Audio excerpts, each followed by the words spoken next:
Gracias, profe. Creo que me salí.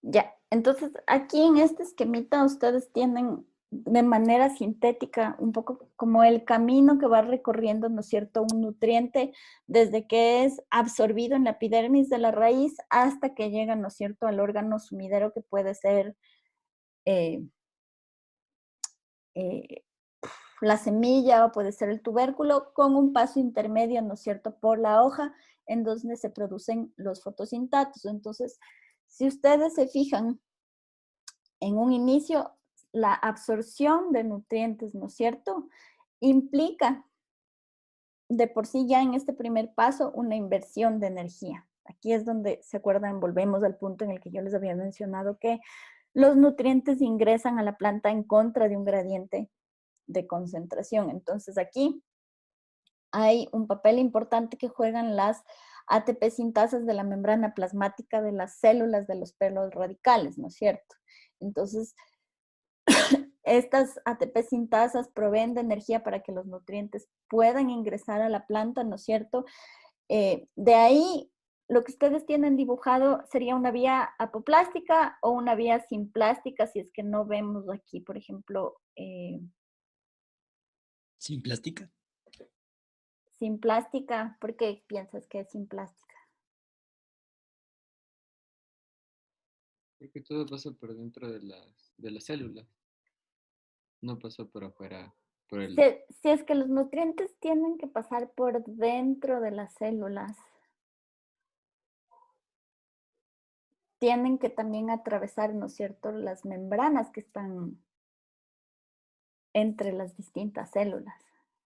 Entonces, ese transporte entre membranas sí implica inversión de energía. Cuando los nutrientes iban solamente por las paredes, ¿qué vía es esa?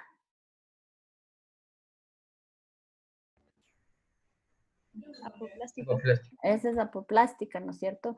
Cuando van netamente por las paredes, no hay tanta inversión de energía. El único punto en donde definitivamente hay que hacer una inversión de energía, ¿no es cierto?, es en el momento en el que tienen que cruzar las células de la banda de Caspari, porque como hay esta banda impermeable, ¿no es cierto?, ahí sí tienen que ingresar al simplasto de las células que forman la banda, ¿no es cierto? Entonces, a lo largo de toda la vía va a depender del tipo de transporte para que haya o no, ¿no es cierto?, una inversión de energía. Entonces, cuando hay, por ejemplo, conexiones como los plasmodesmos son conexiones directas, ¿no es cierto?, de membrana a membrana. Entonces, los plasmodesmos evitan, por ejemplo, que haya inversión de energía porque las membranas están conectadas entre células y no hay que cruzar, ¿no es cierto?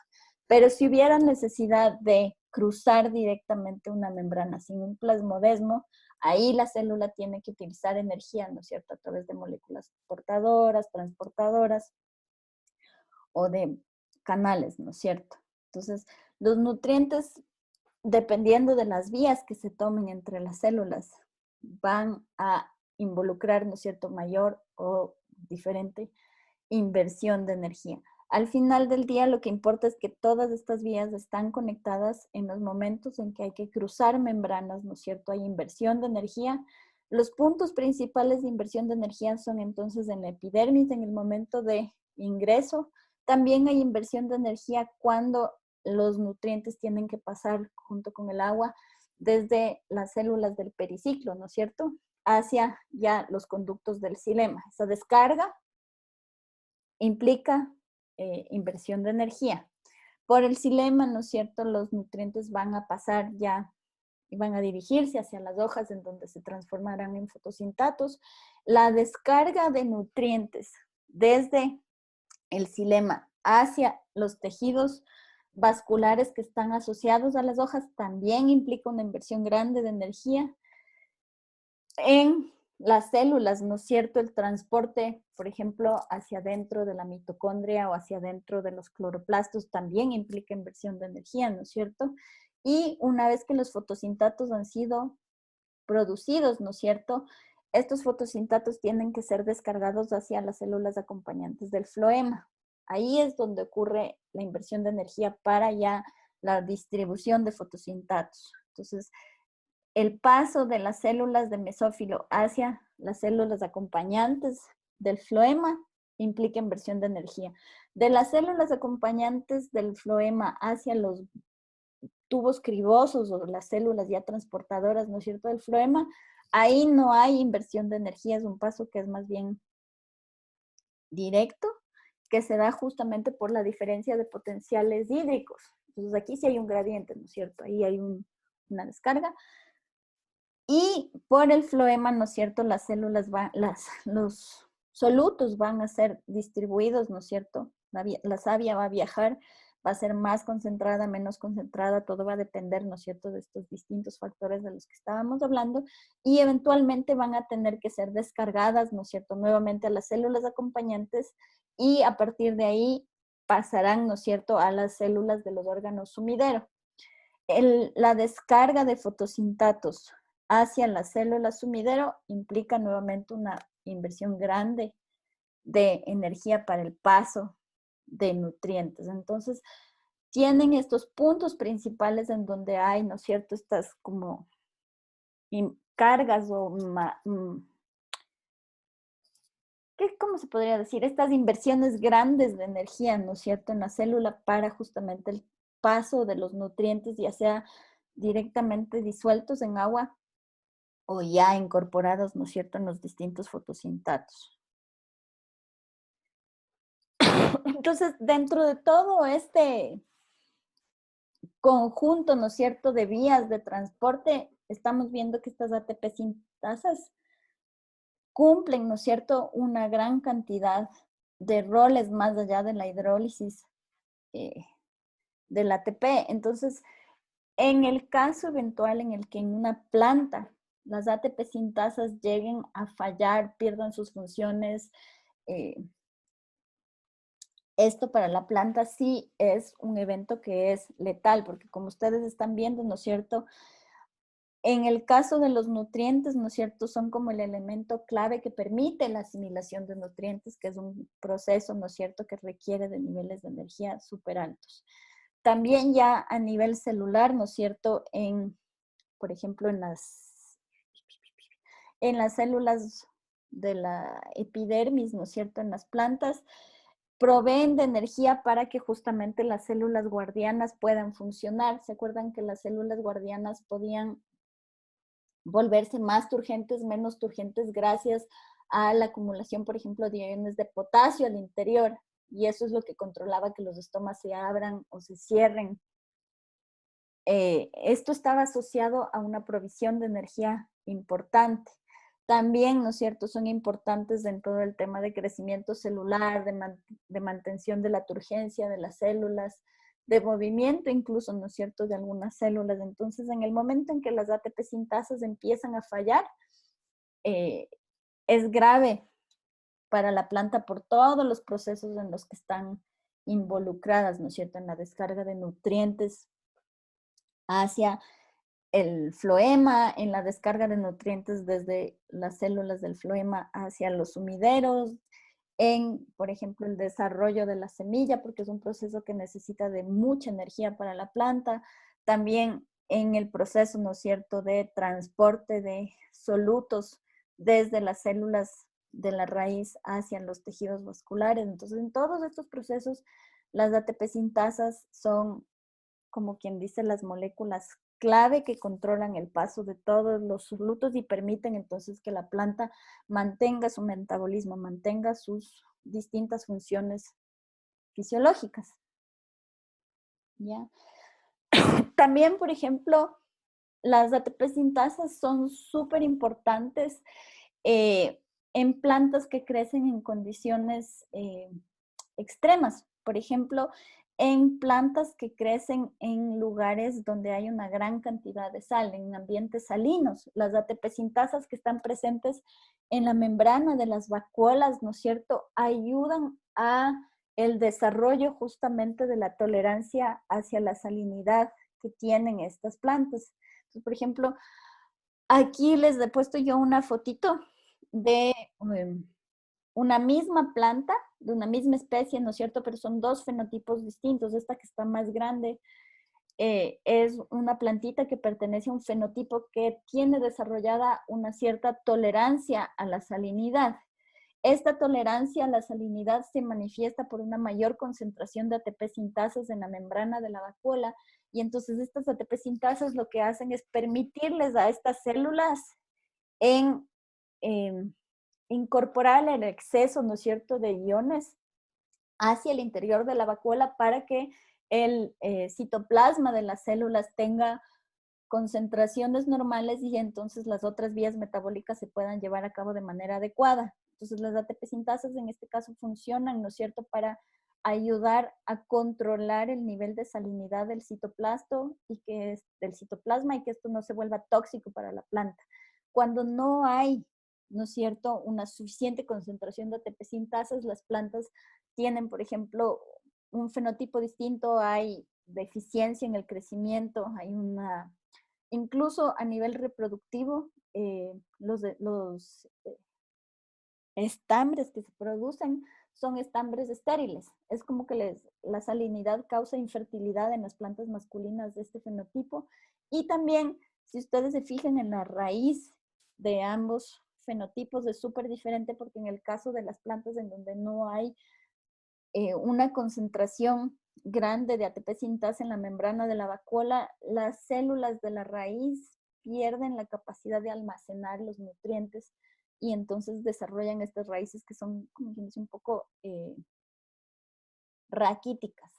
Entonces, la presencia de estas ATP sintasas en la membrana de las vacuolas es importante también para el desarrollo de estas funciones metabólicas adicionales a las que habíamos visto en la diapositiva anterior.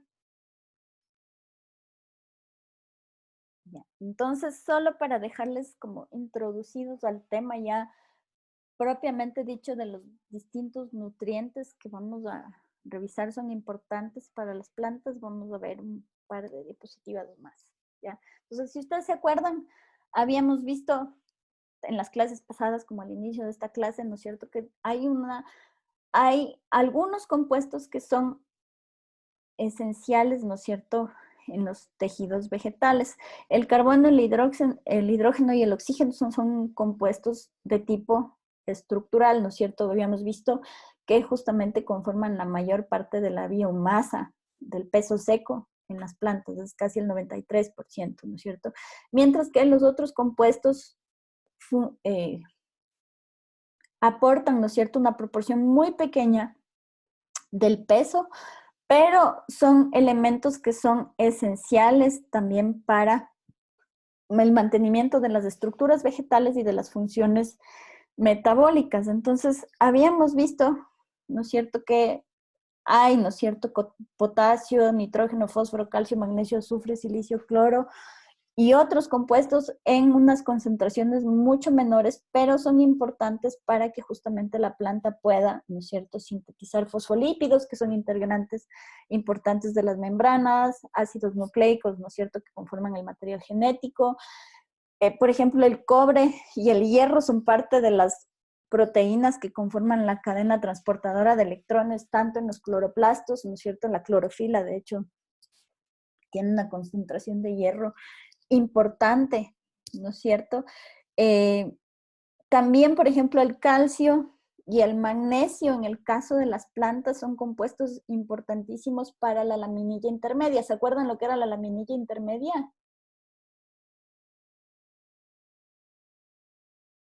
Jaime, ¿te acuerdas lo que era la laminilla intermedia? La verdad, no. Emilia, ¿tú te acuerdas?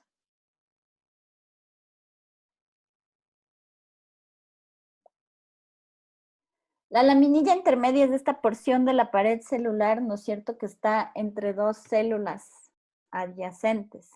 Entonces, la pared celular, ¿no es cierto?, tenían ustedes la pared primaria, la pared secundaria, y en la parte en la que las células están justapuestas una a la otra, ¿no es cierto?, las paredes se topan. y la laminilla intermedia es esa porción, ¿no es cierto?, en donde se topaban las paredes y habían estos poros que permitían la comunicación entre las dos células que son contiguas. Si no, la comunicación se veía interrumpida y por ahí es por donde pasan los plasmodesmos, que son las comunicaciones de las membranas celulares. Entonces, esta laminilla intermedia tiene una concentración de magnesio, de calcio, que es importante. El magnesio también es importante para la conformación molecular de la clorofila. Entonces, si bien el hierro es importante, también se necesita, ¿no es cierto? Si ustedes hacen un poco memoria de lo que vimos de la estructura de los distintos tipos de clorofila, se necesita también de magnesio. El potasio, el calcio, el magnesio también, ¿no es cierto?, son parte de las moléculas, de los activadores, ¿no es cierto?, de las enzimas que participan en el fotosistema 2. También el potasio, como les mencioné hace unos minutos, ¿no es cierto?, es importante en el proceso de turgencia de las células guardianas de los estomas para que los estomas se puedan abrir, se puedan cerrar, y el hidrógeno definitivamente, ¿no es cierto?, es crucial en este proceso de mantenimiento de la polaridad de la membrana en las células vegetales. Entonces, todos estos elementos de una u otra manera son vitales independientemente de su concentración para todo el metabolismo de las células vegetales, ¿ya? Entonces, con esto vamos a empezar a revisar, ¿no es cierto?, ya qué es lo que le sucede a la planta, ¿no es cierto?, cuando estos nutrientes están o no presentes en el medio. Entonces, cuando hablamos de estos elementos, los llamamos elementos esenciales porque son realmente necesarios, como ya les dije hace un ratito, independientemente de su concentración para el desarrollo de la planta. Entonces, se han utilizado 5 criterios para definir cuándo un elemento es esencial. Entonces, decimos que un elemento es esencial primero cuando es necesario para el desarrollo completo de la planta. Cuando la planta necesita estos compuestos, ¿no es cierto?, desde que es una semilla que empieza a germinar y se convierte en plántula hasta cuando ya es un individuo adulto que se está reproduciendo. Entonces, ¿no es cierto?, si el elemento es necesario en todos estos procesos, es esencial. Ya. Entonces, también es esencial cuando está directamente involucrado en el metabolismo de la planta, aunque sea en una vía chiquitita, pero si está involucrado en esa vía y si es que en el caso de faltar esa vía se interrumpe, entonces es un elemento esencial. También tiene que ser parte integral de la estructura de la planta. Entonces, como ustedes pueden ver, el magnesio, cuando se necesita para ciertos procesos, ¿no es cierto?, independientemente del lugar donde esté en la planta, ¿no es cierto?, no es estructural, pero en el caso de la clorofila sí es un compuesto estructural, ¿no es cierto?, es parte de uno de los fotosistemas. Entonces, en ese caso es parte integral de la planta. También hablamos de un elemento esencial cuando, si es que este falta, la planta de una u otra manera no puede cumplir con todo su ciclo de vida, o sea, no puede cumplir con todo el proceso de crecimiento de la planta. Y también hablamos de que es un elemento esencial cuando no puede ser sustituido de una u otra manera por otro elemento. Su carencia, ¿no es cierto?, provoca que la vía metabólica se caiga porque no hay con qué reemplazarlo, ¿ya?